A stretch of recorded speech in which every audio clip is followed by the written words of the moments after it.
আজ রবিবার, হয়তো তোমরা অনেকেই আড্ডা দিচ্ছ, কবজি ডুবিয়ে খাওয়া দাওয়া করেছো বা ফ্যামিলির সাথে ঘুরতে যাচ্ছ, কিন্তু সবার রবিবার কিন্তু সমান যায় না।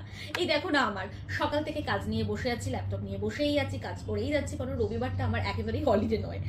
মানে একসঙ্গে তিনটে কাজ করতে হয়। একদিক দিয়ে আমার স্টুডেন্টদের বিভিন্ন নোটস প্রিপারেশন নেওয়া, ওদের আজকে মানে অনেকেরই ছুটি থাকে বলে আজকেই সব থেকে বেশি ক্লাস করাতে হয়। তারপর মা, বুঝতেই পারছো, মানে ছেলের পেছনে সারাদিন ছুটতে হয়। আর তারপরে তোমাদের জন্য কন্টেন্ট ক্রিয়েট করছি। অ্যাকচুয়ালি এটাও আমার একটা কাজ, এটাও আমার একটা স্বপ্ন, তাই জন্য এটাকেও আমাকে বুনতে হবে। তো তিনটে কাজ একসাথে করছি না, এটাতে যে খুব বেশি খারাপ লাগছে একদমই নয়। কেন কি না, আজকে দেখো কাজে আমরা বিজি আছি বলেই কিন্তু যেদিনকে আমরা ছুটি পাই না, সেই মূল্যটা, সেই আনন্দটা আমাদের হয়।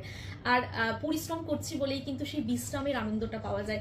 তাই জন্য যারা প্রচণ্ড মানে কাজে সারাদিন বিজি থাকো, একদিন দেখবে যেদিনকে কাজটা থাকবে না না, সেদিনকে তোমার সারাটা দিনটা ভালো লাগবে না। কেন কি, যারা কাজের মানুষ তাদের কাজ করতেই ভালো লাগে, আর ওই একদিন বিশ্রামটাই তাদের কাছে অক্সিজেন। তোমাদের কি মনে হয় আমি ঠিক বললাম তো? কারা কারা আজকে রবিবার আমার মতো কাজ করছো এবং ভবিষ্যতে কিছু করার জন্য স্বপ্ন দেখছো?